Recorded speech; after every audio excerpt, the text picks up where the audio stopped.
नमस्कार, मैं हूं पंकज कुमार और आज हेल्थ क्लास में बात करेंगे इमरजेंसी यूज़ ऑथराइजेशन के बारे में।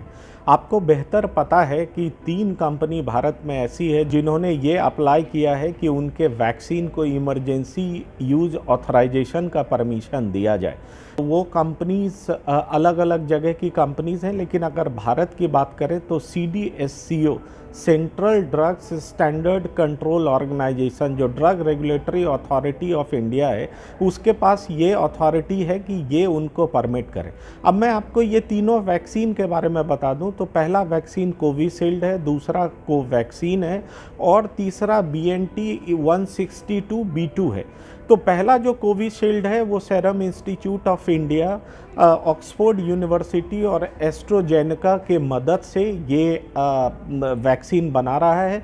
ये इंडिया में तीसरे फेज़ के ट्रायल में है और जो 2 फेज़ का इनका अपना स्टडीज़ है और जो इनका सोर्स डेटा है उसके आधार पर इन्होंने इमरजेंसी यूज ऑथराइजेशन के लिए एप्लीकेशन डाला है।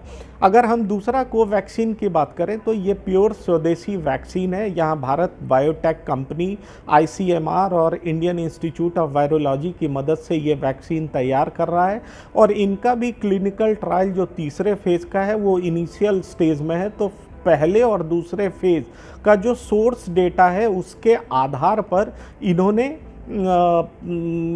इमरजेंसी यूज ऑथराइजेशन का परमिशन मांगा है। जबकि कोविशील्ड की बात करें तो उसमें जो तीसरा थर्ड फेज़ का ट्रायल जो है इफ़ेक्टिवनेस डाटा है वो UK और ब्राज़ील के डेटा के आधार पर, मतलब पहला और दूसरा ट्रायल इंडिया का है और तीसरा जो इफ़ेक्टिवनेस डेटा है वो UK और ब्राज़ील का जो डेटा है जो वहाँ पे ट्रायल किया गया है उसके आधार पर मांगा गया। और तीसरा जो वैक्सीन है BNT162b2, इसका ट्रायल इंडिया में हुआ ही नहीं है। ये US बेस्ड कंपनी है और मैं आपको बता दूं कि फाइज़र और बायोटेक इन दोनों के कोलैबोरेशन से ये वैक्सीन तैयार किया गया है और पिछले सप्ताह ही UK में इसे इमरजेंसी यूज़ के लिए ऑथराइज कर दिया गया है।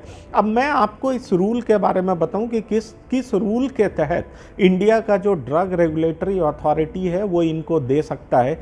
तो new drugs and clinical trial act 2019 जो है वो ये कहता है कि अगर ऐसा कोई अभूतपूर्व परिस्थिति हो, महामारी हो, देश के लिए बेहद महत्वपूर्ण स्थिति हो, अभूतपूर्व स्थिति हो, तो ऐसी परिस्थितियों में इमरजेंसी यूज ऑथराइजेशन का प्रोसीजर है।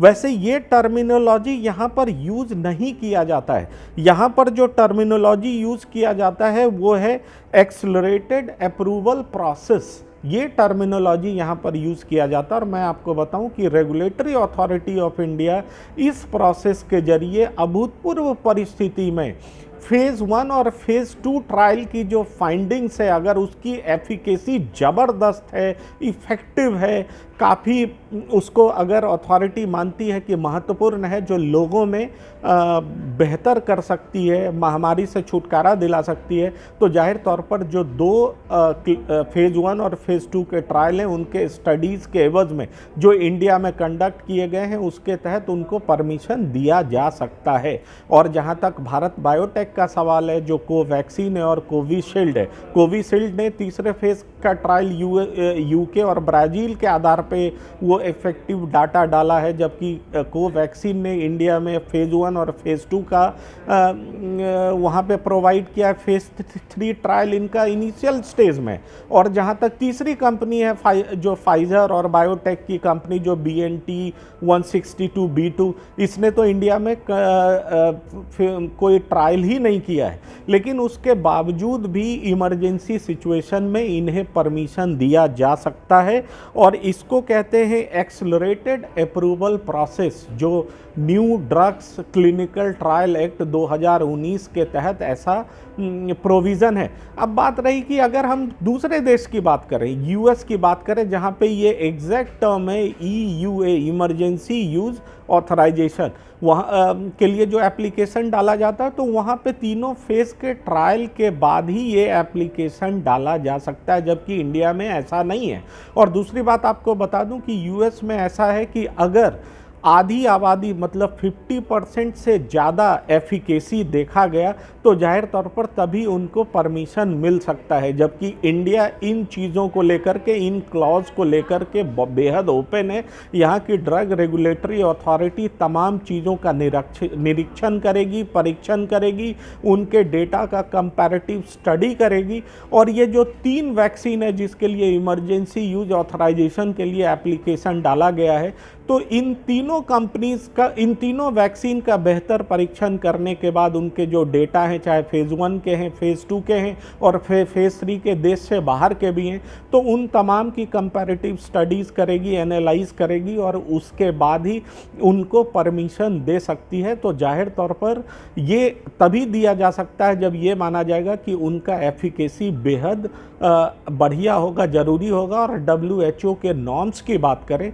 तो WHO के नॉर्म्स के मुताबिक अगर 50% से ज़्यादा एफिकेसी है तो बेहतर वैक्सीन माना जाता है, और 60% से ज़्यादा है तो बहुत अच्छा वैक्सीन माना जाता है। तो जाहिर तौर पर इन तीनों कंपनीज जो EUA के लिए अप्लाई की हैं, जिसको एक्सलेटेड अप्रूवल प्रोसेस इंडिया में एग्जैक्टली कहा जाता है, जिस क्लॉज को, जिस प्रोविज़न को, तो जाहिर तौर पर ये देखना दिलचस्प होगा कि जो रेगुलेटरी अथॉरिटी है इन तीनों को परमिशन देती है या नहीं देती है, ये तो कमिंग डेज में पता चलेगा।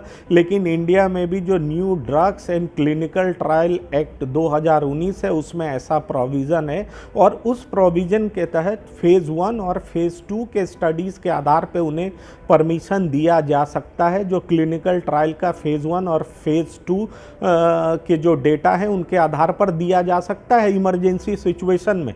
शायद ही उसके बाद अगर उन्हें परमिशन दिया जाता है तो ये परमिशन 1 साल के लिए होगा, और इस 1 साल में न्यू पोस्ट लाइसेंस्योर स्टडीज़ जिसको कहते हैं, इस 1 साल में जो वैक्सीन लोगों को दिया जाएगा उसकी एफिकेसी कैसी रही, वो लोगों पे कैसा असर डाला, उसका कहीं नेगेटिव इम्पैक्ट तो नहीं है, तो इनकी कंप्लीट स्टडी करनी पड़ेगी। और तब जाकर के जो रेगुलेटरी अथॉरिटी है उसको एनालाइज करेगा, उसका निरीक्षण करेगा, उसका परीक्षण करेगा, और तभी जाकर के परमानेंट लाइसेंस दिया जाएगा। तो मैं आपको ये बता दूं कि इमरजेंसी यूज ऑथराइजेशन जो है वो सिर्फ 1 साल के लिए इंडिया में दिया जाता है।